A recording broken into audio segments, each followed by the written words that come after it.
इस वीडियो में मैं आपसे बात करूंगा, जैसा कि आप सभी को मालूम है आरएसएसबी बोर्ड द्वारा आज जमादार ग्रेड सेकंड परीक्षा आयोजित की गई थी। तो उसमें पूछे गए प्रश्नों की सॉल्यूशन कराने जा रहा हूं। वीडियो पसंद आए तो वीडियो को लाइक कीजिए, चैनल जरूर सब्सक्राइब कीजिए। और आज के पेपर की पीडीएफ आपको हमारे टेलीग्राम चैनल पर देखने को मिलेगी, जिसका लिंक नीचे डिस्क्रिप्शन में भी दे रखा है और कमेंट बॉक्स में भी पिन कर रखा है। एक बार सभी क्वेश्चन मिलाने के बाद आपके 100 में से कितने क्वेश्चन सही हुए कैटेगरी के साथ कमेंट बॉक्स में हमें ज़रूर बताना, क्योंकि उसके बाद हम आपके लिए कट ऑफ पर भी वीडियो लेके आएंगे इसी यूट्यूब चैनल पर। क्योंकि एग्जाम आपने दिया है, कितने क्वेश्चन सही हुए ये आपको मालूम है और पेपर का लेवल कैसा था ये भी आपको मालूम है। तो आप सभी हमें सही सही से बताओगे कमेंट बॉक्स में। एक बार आंसर्स की से मिलान करने के बाद तो हम आप सभी के एनालिसिस के आधार पर कट ऑफ का वीडियो लेके आ सकते हैं। और जैसा कि आपको पहले भी कहा गया है कि आरएसएस भी जमादार ग्रेड सेकंड से एग्जाम पैटर्न है वो नया लेके आ रहे हैं, यानी कि प्रश्नों को थोड़ा अच्छे लेवल से क्वेश्चन पूछना शुरू कर रहे हैं और वो आज के पेपर में आपको देखने को भी मिल रहा है। तो चलिए वीडियो स्टार्ट करते हैं। वीडियो स्टार्ट करने से पहले एक बार वीडियो को लाइक कर लीजिए, चैनल भी जरूर सब्सक्राइब कर लीजिए और पेपर की पीडीएफ आपको हमारे टेलीग्राम चैनल पर देखने को मिलेगी। और इस यूट्यूब चैनल पर आपको इसी तरह आरएसएसबी बोर्ड द्वारा या आरपीएससी द्वारा कोई भी एग्जाम आयोजित होता है उसके पेपर सॉल्यूशन करवाई जाती है और पीवाईक्यू के क्वेश्चन भी करवाए जाते हैं। क्वेश्चन नंबर फर्स्ट आपसे पूछा गया है कि आज की दिनांक में राजस्थान विभाजित है, यानी कि आज की डेट में देखा जाए तो राजस्थान में कितने जिले और कितने संभाग है। आपके पास ऑप्शन है 10 संभाग 33 जिले, 7 संभाग 41 जिले, 7 संभाग 43 जिले या 10 संभाग 43 जिले। तो इसमें आपका राइट आंसर हो जाएगा, वर्तमान कंडीशन में देखा जाए तो राजस्थान में 41 जिले हैं और 7 संभाग हैं, यानी कि करेक्ट आंसर आपका हो जाएगा बी। नेक्स्ट क्वेश्चन, अगला क्वेश्चन है संत धन्ना का जन्म राजस्थान के कौन से जिले में हुआ। टोंक, सीकर, जोधपुर, उदयपुर। तो संत धन्ना का जो जन्म है वो राजस्थान के टोंक जिले में हुआ है, ये आपका करेक्ट आंसर हो जाएगा। और जिनका भी रीट एग्जाम है जनवरी में, तो उनके लिए मैं 1-2 दिन के अंदर 2025 में आरएसएसबी बोर्ड द्वारा जितने भी क्वेश्चन पूछे गए हैं वो सभी सीरीज शुरू करने जा रहा हूँ इसी यूट्यूब चैनल पर। इसलिए अगर अभी तक आपने चैनल सब्सक्राइब नहीं किया तो चैनल जरूर सब्सक्राइब कर लीजिए। अगला क्वेश्चन है जनगणना 2011 के आलोक में राजस्थान की जनसंख्या के निम्न अभिलक्षणों पर विचार कीजिए। सबसे पहले दे रखा है कि राजस्थान में भारत की कुल जनसंख्या की 5.66% निवासरत है, एकदम सही है। दूसरा, राजस्थान में जनसंख्या घनत्व 200 व्यक्ति प्रति वर्ग किलोमीटर है, ये भी सही है। तीसरा, राजस्थान का लिंगानुपात 928 है, ये भी सही है। चौथा है राजस्थान में साक्षरता प्रतिशत 76.10% है, ये गलत है। ये गलत इसलिए है क्योंकि राजस्थान में 2011 की जनगणना के अनुसार साक्षरता प्रतिशत दर है वो 66.11% है, यानी कि इसमें ए बी सी ये 3 सही है। जब ए बी सी 3 सही है इसका मतलब करेक्ट आंसर आपका हो जाएगा ए, आपका राइट आंसर हो जाएगा। मैं जीके से जो क्वेश्चन पूछे गए वो आपको मैं करवा रहा हूं। नेक्स्ट क्वेश्चन है आपके सामने, साइंस से क्वेश्चन पूछा गया, निम्नलिखित में से कौन सा समांगी मिश्रण का एक उदाहरण है। बालू और नमक, चीनी और नमक, तेल में जल, जल में चीनी। तो इसमें जो आपका जल में चीनी दे रखा है ये समांगी मिश्रण का उदाहरण है, डी आपका करेक्ट आंसर हो जाएगा। नेक्स्ट क्वेश्चन है आपके सामने, प्रसिद्ध गीत पधारो मारे देश किस राग पर आधारित है। सोरठ, मांड, मारू, पराज। तो प्रसिद्ध गीत पधारो मारे देश है, ये आपके मांड राग पर आधारित है, यानी कि सी आपका करेक्ट आंसर हो जाएगा। नेक्स्ट क्वेश्चन, अगला क्वेश्चन आपसे पूछा गया है कि जैसलमेर के राजनीतिक जागरण का श्रेय किसे मिला है। सागरमल गोपा, दामोदर दास राठी, अर्जुनलाल सेठी, स्वामी गोपाल दास। तो जैसलमेर के राजनीतिक जागरण का श्रेय है वो आपके सागरमल गोपा को मिला है, ये आपका करेक्ट आंसर हो जाएगा। वीडियो पसंद आ रहा है तो वीडियो को लाइक जरूर करें। नेक्स्ट क्वेश्चन है, कपड़ों की रंगाई और छपाई निम्नलिखित में से किस सभ्यता का मुख्य पेशा था। आहड़, कालीबंगा, गिलूंड, बागोर। तो कपड़ों की रंगाई और छपाई है वो आपके कालीबंगा सभ्यता का मुख्य पेशा था, सी आपका करेक्ट आंसर हो जाएगा। नेक्स्ट क्वेश्चन आपसे जो पूछा गया है, प्रिज्म से पूछा गया है कि प्रिज्म आपतित श्वेत प्रकाश को निम्नलिखित अनुक्रम में रंगों की पट्टी बैंड के रूप में विभक्त करें, यानी कि बैंगनी, लाल, जामुनी, नीला और हरा रंग है, इसको आपको सही क्रम में व्यवस्थित करना है। तो प्रिज्म में आपको मालूम है जो रंग है वो विबजो और आपको ट्रिक भी मालूम है, तो इसके अनुसार आप सेट कर सकते हैं। तो इसमें जो सबसे पहले है वो आपका आ जाएगा बैंगनी, उसके बाद आ जाएगा जामुनी, फिर आ जाएगा नीला, उसके बाद आपका आ जाएगा हरा और उसके बाद आ जाएगा लाल। तो यानी ACDEB, ए आपका करेक्ट आंसर हो जाएगा। अगला क्वेश्चन आपसे जो पूछा गया है वो है कि मैनाल किस नदी की सहायक नदी है। आपके पास ऑप्शन है चंबल नदी, बाणगंगा नदी, बनास नदी, पार्वती नदी। तो मैनाल है ये आपके बनास नदी की सहायक नदी है, सी आपका करेक्ट आंसर हो जाएगा। अगला क्वेश्चन है जीवाणु के द्वारा होने वाले रोग के सामान्य उदाहरण हैं टाइफाइड, हैजा, एंथ्रेक्स, इन्फ्लुएंजा। इनमें से जीवाणु के द्वारा कौन से रोग होते हैं? तो मैं आपको बता देता हूं, इनमें से जो पहला, दूसरा, तीसरा ABC है वो आपका करेक्ट आंसर हो जाएगा, जो कि जीवाणु द्वारा होता है। नेक्स्ट क्वेश्चन, अगला क्वेश्चन है निम्नलिखित में से कौन सा खनिज लगभग 100% राजस्थान में पाया जाता है? जास्पर, तांबा, लोहा, चांदी। तो इनमें से जो जास्पर है ये खनिज लगभग 100% राजस्थान में ही पाया जाता है, ए आपका करेक्ट आंसर हो जाएगा। अगला क्वेश्चन है आपके सामने, हाइपरमेट्रोपिया से पीड़ित व्यक्ति को आसानी से पढ़ने के लिए पठन सामग्री को आंख से कितनी दूरी पर रखना चाहिए? 5 सेंटीमीटर से अधिक दूरी पर, 10 सेंटीमीटर से अधिक दूरी पर, 20 सेंटीमीटर से अधिक दूरी पर, या 25 सेंटीमीटर से अधिक दूरी पर? तो 25 सेंटीमीटर से अधिक दूरी, यानी कि डी आपका करेक्ट आंसर हो जाएगा। नेक्स्ट क्वेश्चन, निम्नलिखित में से किस अनुच्छेद के अंतर्गत भारत के उच्चतम न्यायालय का उन मामलों के संबंध में विशेष सलाहकारी न्याय क्षेत्र है जो उसे भारत के राष्ट्रपति द्वारा संदर्भित किए जाते हैं? 137, 144, 143, 149। तो 143 आपका राइट आंसर हो जाएगा, सी आपका करेक्ट आंसर हो जाएगा। अगला क्वेश्चन है आपके सामने, निम्नलिखित में से कौन सा विद्युत धारा का सुचालक नहीं है? ताम्र सिक्का, एल्यूमिनियम फॉयल, प्लास्टिक तार, चांदी फिल्म। तो जो प्लास्टिक तार है यह आपके विद्युत धारा का सुचालक नहीं है, यानी कि सी आपका करेक्ट आंसर हो जाएगा। नेक्स्ट क्वेश्चन, अगला क्वेश्चन है आपके सामने, गोगा जी, तेजा जी, पाबू जी, देवनारायण जी और दूसरी साइड भीलवाड़ा, शीर्षमेड़ी, कोल्लू, खरनाल, इनका संबंध किससे है? तो कोल्लू से पाबू जी का संबंध है, आप सभी को मालूम है, सी का तीसरा। अब आप ऑप्शन में देखोगे तो पहला गोगा जी का हो जाएगा शीर्षमेड़ी,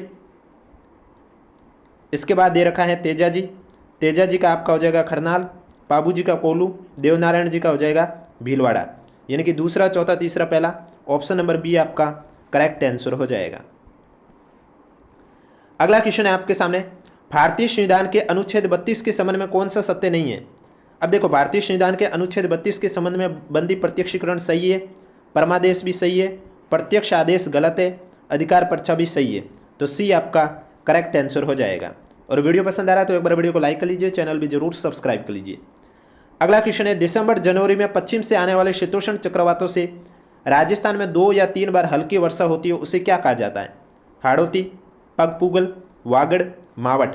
तो सर्दियों में जो राजस्थान में हल्की वर्षा होती है 2-3 बार, उसे मावट कहते हैं, डी आपका करेक्ट आंसर हो जाएगा। अगला क्वेश्चन है, INCOIS इसकी फुल फॉर्म क्या है? आपके पास ऑप्शन है Indian National Centre for Ocean Information Services, या Indian National Centre for Ocean inter services, या Indian National Centre for Ocean Information Sector, या International Centre for Ocean Information Services. INCOIS की जो फुल फॉर्म है वो है Indian National Centre for Ocean Information Services, A आपका right answer हो जाएगा। पेपर की PDF आपको हमारे टेलीग्राम चैनल पर देखने को मिलेगी, जिसका लिंक नीचे डिस्क्रिप्शन में दे रखा है। अगला क्वेश्चन है, कीर्ति स्तंभ प्रशस्ति किसके द्वारा लिखी गई थी? महेश्वरत्री, जयानक, चंदबरदाई, व्यास। तो कीर्ति स्तंभ प्रशस्ति है ये आपके अत्रि और महेश द्वारा लिखी गई है, ए आपका करेक्ट आंसर हो जाएगा। नेक्स्ट क्वेश्चन, अगला क्वेश्चन है आपके सामने, भारतीय संविधान में अवशिष्ट शक्तियों का विचारण किस देश से ग्रहण किया गया है? France, America, Canada, Britain. तो भारतीय संविधान में अवशिष्ट शक्तियों का विचार कनाडा से लिया गया है, सी आपका करेक्ट आंसर हो जाएगा। अगला क्वेश्चन है, सुमेलित करना है, मकराना, खेतड़ी, गुलाबपुरा, तारानगर और दूसरा सीसा जस्ता, संगमरमर, तांबा, जिप्सम। तो इसमें जब आप देखोगे तो सबसे पहले मकराना में हो जाएगा संगमरमर, खेतड़ी में आपका हो जाएगा तांबा, गुलाबपुरा में हो जाएगा सीसा जस्ता और तारानगर में हो जाएगा जिप्सम, यानी कि दूसरा, तीसरा, पहला, चौथा। ऑप्शन नंबर सी आपका करेक्ट आंसर हो जाएगा। अगला क्वेश्चन है आपके सामने, वन दुर्ग, धानवन दुर्ग, उदुग दुर्ग और पारिक दुर्ग में कौन कौन से किले हैं वो आपको बताना है।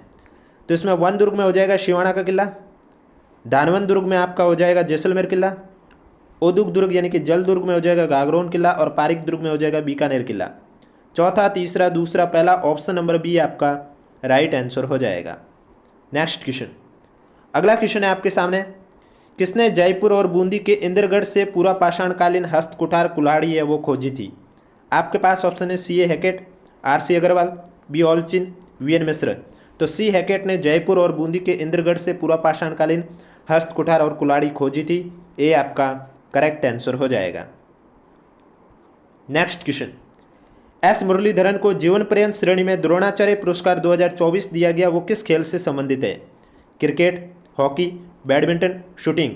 तो एस मुरलीधरन है ये आपके बैडमिंटन खेल से संबंधित हैं, जिन्हें जीवन पर्यंत श्रेणी में द्रोणाचार्य पुरस्कार 2024 से सम्मानित किया गया, यानी कि सी आपका करेक्ट आंसर हो जाएगा। अब यहाँ पूछा गया सबसे पहले सास बहु मंदिर कहाँ है, तो ये आपके नागदा में हो जाएगा, यानी कि पहला।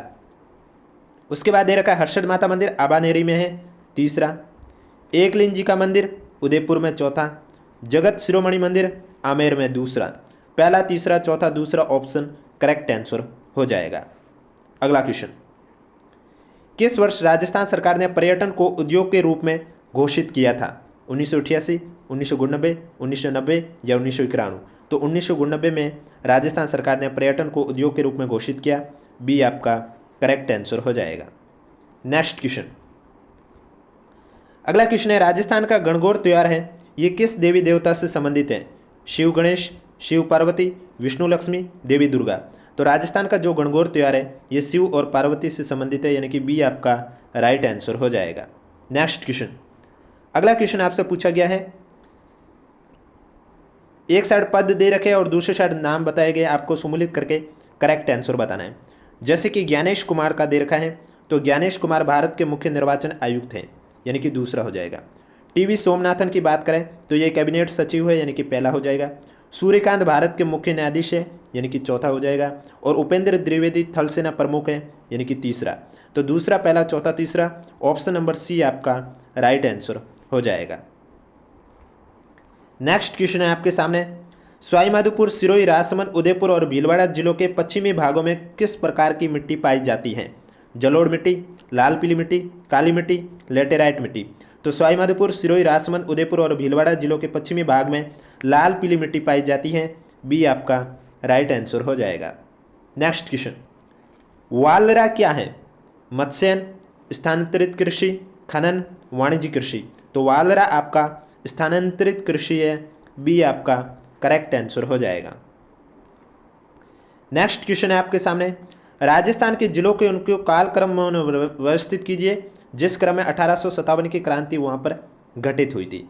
तो 1857 की क्रांति सबसे पहले आपके नसीराबाद में घटित हुई, फिर आपके नीमच में घटित हुई, उसके बाद एरनपुरा आहुआ में घटित हुई और उसके बाद कोटा में हुई। B C D A correct answer हो जाएगा, यानी कि डी आपका राइट आंसर हो जाएगा। अगला क्वेश्चन है आपके सामने, चीड़ और देवदार के वृक्षों को किस श्रेणी में वर्गीकृत किया गया है। टेरिडोफाइटा, अनावर्त बीजी, आवर्त बीजी, ब्रायोफाइटा। तो चीड़ और देवदार के वृक्ष हैं, उन्हें किस श्रेणी में वर्गीकृत किया गया है। तो राइट आंसर हो जाएगा, उन्हें अनावर्त बीजी यानी कि जिम्नोस्पर्म श्रेणी में वर्गीकृत किया गया है, बी आपका करेक्ट आंसर हो जाएगा। अगला क्वेश्चन है, किस मेले को आदिवासियों का कुंभ कहा जाता है। तो आप सभी को मालूम है बेणेश्वर का जो मेला है उसे आदिवासियों का कुंभ मेला कहा जाता है, तो डी आपका करेक्ट आंसर हो जाएगा। यहाँ ऑप्शन मिट गया है, डी आपका राइट आंसर हो जाएगा। अगला क्वेश्चन, राजस्थान के लोक नृत्यों के बारे में निम्नलिखित कथनों पर विचार कीजिए। आप देख सकते हैं आरएसएसबी का आज पैटर्न थोड़ा चेंज हो गया हर बार से। तो गैर नृत्य मेवाड़ और बाड़मेर क्षेत्र में प्रसिद्ध है, ये बात सही है। गींदड़ नृत्य शेखावटी क्षेत्र में प्रसिद्ध है, ये भी सही है। चंग नृत्य महिलाओं द्वारा होली के त्यौहार के दौरान किया जाता है, ये गलत है। ये गलत इसलिए है क्योंकि चंग नृत्य होली के त्यौहार पर किया जाता है, लेकिन महिलाओं द्वारा नहीं किया जाता है, पुरुषों द्वारा किया जाता है। और घुड़ला जोधपुर का प्रसिद्ध नृत्य, ये सही है। तो ए बी डी सही है, सी गलत है, तो डी आपका राइट आंसर हो जाएगा।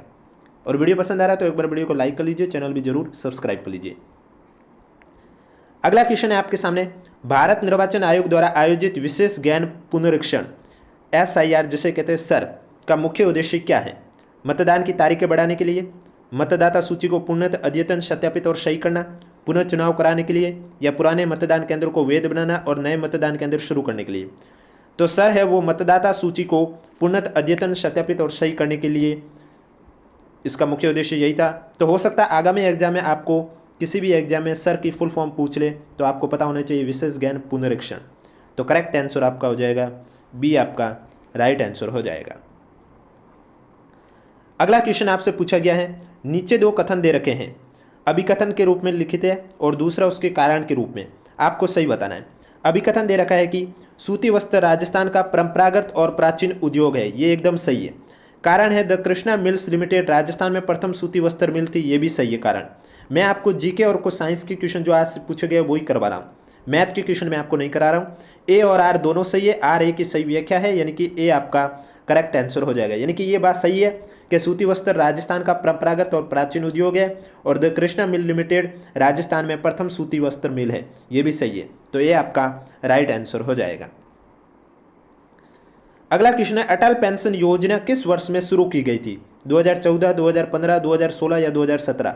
तो अटल पेंशन योजना है ये आपके 2015 में शुरू की गई थी, यानी कि बी आपका राइट आंसर हो जाएगा। नेक्स्ट क्वेश्चन है, मस्तिष्क का निम्नलिखित में से कौन सा भाग मुख्यतः सोचने और चिंतन का कार्य करता है? अग्र मस्तिष्क, मध्य मस्तिष्क, पश्च मस्तिष्क, पीयूष ग्रंथि। तो मस्तिष्क का जो अग्र मस्तिष्क भाग है वो मुख्य सोचने और चिंतन का कार्य करता है, ये आपका करेक्ट आंसर हो जाएगा। अगला क्वेश्चन है आपके सामने, अरावली राजस्थान में किस दिशा में 550 किलोमीटर की लंबाई में विस्तृत है? आपको मालूम है अरावली राजस्थान में 550 किलोमीटर की लंबाई में विस्तृत है, ये भी आपको पता होना चाहिए। आगामी एग्जाम में ऐसा भी क्वेश्चन पूछा जा सकता है कि राजस्थान में अरावली कितने विस्तार फैली हुई है, तो 550 किलोमीटर। लेकिन ये कौन सी दिशा में है? तो आपको मालूम है अरावली इस तरह से फैली हुई है, तो ये हो गया आपका दक्षिण, ये हो गया पश्चिम, ये हो गया उत्तर और ये हो गया पूर्व। तो ये फैली हुई है दक्षिण पश्चिम से उत्तर पूर्व की ओर। तो आपके पास ऑप्शन दक्षिण पश्चिम से उत्तर पूर्व, यानी कि ऑप्शन नंबर ए आपका राइट आंसर हो जाएगा। दक्षिण पूर्व से उत्तर पूर्व गलत है, उत्तर पूर्व से उत्तर पश्चिम भी गलत है, दक्षिण पश्चिम से उत्तर पश्चिम भी गलत है। तो ए आपका राइट आंसर हो जाएगा। अगला क्वेश्चन है, निम्नलिखित में से किसी पादप वर्ग का एम्फीबिया कहा जाता है? आपके पास ऑप्शन है थैलोफाइटा, ब्रायोफाइटा, अनावर्तबीजी, आवर्तबीजी। तो इसमें आपका जो करेक्ट आंसर है वो ब्रायोफाइटा हो जाएगा, जिसे पादप वर्ग का एम्फीबिया कहा जाता है। बी आपका राइट आंसर हो जाएगा। नेक्स्ट क्वेश्चन है, RIPS रिप्स की फुल फॉर्म क्या है? आपके पास ऑप्शन है Rajasthan investment promotion scheme, Rajasthan industry promotion scheme, Rajasthan investment promotion sector या राजस्थान इंडस्ट्री प्रमोशन सेक्टर। तो RIPS की फुल फॉर्म है राजस्थान इन्वेस्टमेंट प्रमोशन स्कीम, ए आपका राइट आंसर हो जाएगा। अगला क्वेश्चन है आपके सामने, सूची दे रखी है, कल्प वृक्ष किसे कहा जाता है? आप सभी को मालूम है खेजड़ी को कल्प वृक्ष कहा जाता है। तो बी का तीसरा। पहला दे रखा है श्रवण, श्रवण एक घास है, गोंद का अच्छा स्रोत सालार वृक्ष है और धोक क्या है? वन है। तो दूसरा, तीसरा, पहला, चौथा, ऑप्शन नंबर ए आपका राइट आंसर हो जाएगा। नेक्स्ट क्वेश्चन, अगला क्वेश्चन सुमिलित वाला आप देख सकते हैं, एक साइड व्यक्तियों के नाम है, दूसरे साइड राज्य के राज्यपाल 2025 के अंतर्गत आपको सुमिलित करके करेक्ट आंसर बताना है। तो एस अब्दुल नजीर है वो वर्तमान में आपके आंध्र प्रदेश के राज्यपाल है, यानी कि दूसरा। आरिफ मोहम्मद खान की बात करें तो ये आपके बिहार के राज्यपाल है, यानी कि तीसरा। रमेन डेका की बात करें तो ये आपके छत्तीसगढ़ के राज्यपाल है, यानी कि पहला। संतोष गंगवार की बात करें तो ये झारखंड के राज्यपाल है, यानी कि चौथा। दूसरा, तीसरा, पहला, चौथा, ऑप्शन नंबर बी आपका करेक्ट आंसर हो जाएगा। नेक्स्ट क्वेश्चन, अगला क्वेश्चन है आपके सामने, निम्नलिखित में से कौन सी एक इनपुट डिवाइस नहीं है? देखो ट्रैक बॉल इनपुट डिवाइस है, प्लॉटर्स इनपुट डिवाइस नहीं है, ग्राफिक्स टैबलेट इनपुट डिवाइस है, जॉयस्टिक इनपुट डिवाइस है। तो प्लॉटर्स से ये आपका इनपुट डिवाइस नहीं है, बी आपका करेक्ट आंसर हो जाएगा। कंप्यूटर से भी क्वेश्चन पूछा गया। अगला क्वेश्चन है, 44वें संविधान संशोधन के बाद संपत्ति का अधिकार किस अनुच्छेद के अंतर्गत एक विधिक अधिकार बन गया? अनुच्छेद 300, 300A, 300B या 298? तो इसमें आपका जो करेक्ट आंसर है वो हो जाएगा 44वें संविधान संशोधन के तहत संपत्ति का अधिकार अनुच्छेद 300 का या 300A का के अंतर्गत एक विधिक अधिकार बन गया है। बी आपका राइट आंसर हो जाएगा। अगला क्वेश्चन है आपके सामने, एक साइड मूल अधिकार मूल करते राज्य नीति निर्देशित तो आपातकालीन उपबंध दे रखा है और दूसरे वो संविधान के किस भाग में है वो आपको बताना है। तो सबसे पहले दे रखा है मूल अधिकार। मूल अधिकार आप सभी को मालूम है भाग 3 में है, यानी कि तीसरा हो जाएगा। मूल कर्तव्य की बात करें तो ये भाग 4 में अनुच्छेद 51 है, यानी कि चौथा हो जाएगा। उसके बाद है राज्य नीति निर्देशक तत्व, ये आपका हो जाएगा भाग 4, यानी कि दूसरा हो जाएगा। और उसके बाद आपातकालीन उपबंध हो जाएगा, ये उसमें हो जाएगा पहला, यानी कि इसमें राइट आंसर तीसरा, चौथा, दूसरा, पहला, ऑप्शन नंबर बी आपका करेक्ट आंसर हो जाएगा। अगला क्वेश्चन है आपके सामने, संचरण का तरीका और रोग आपको सुमेलित करके करेक्ट आंसर बताना है। तो इसमें आप देख सकते हैं आज सुमेलित वाले क्वेश्चन कुछ ज़्यादा ही थे। तो वायु में आपका हो जाएगा निमोनिया, जल से हो जाएगा हैजा, यौन संपर्क में हो जाएगा एड्स और वेक्टर जनित मलेरिया। पहला, दूसरा, तीसरा, चौथा सुमेलित ही है ये क्वेश्चन, ये आपका राइट आंसर हो जाएगा। अगला क्वेश्चन है आपके सामने, करक रेखा राजस्थान के दक्षिणतम छोर से निम्नलिखित में से किस जिले के समीप से गुजरती है? चूरू, उदयपुर, बीकानेर, बांसवाड़ा। तो करक रेखा राजस्थान के दक्षिण छोर में बांसवाड़ा जिले से गुजरती है, डी आपका करेक्ट आंसर हो जाएगा। नेक्स्ट क्वेश्चन है, राजस्थान की कालीबंगा सभ्यता है वो किस जिले में स्थित है? राजसमंद, सीकर, भीलवाड़ा, हनुमानगढ़। तो राजस्थान की कालीबंगा सभ्यता आपके हनुमानगढ़ जिले में स्थित है, डी आपका करेक्ट आंसर हो जाएगा। नेक्स्ट क्वेश्चन है, पेपर की पीडीएफ आपको हमारे टेलीग्राम चैनल पर देखने को मिलेगी, जिसका लिंक नीचे डिस्क्रिप्शन में दे रखा है।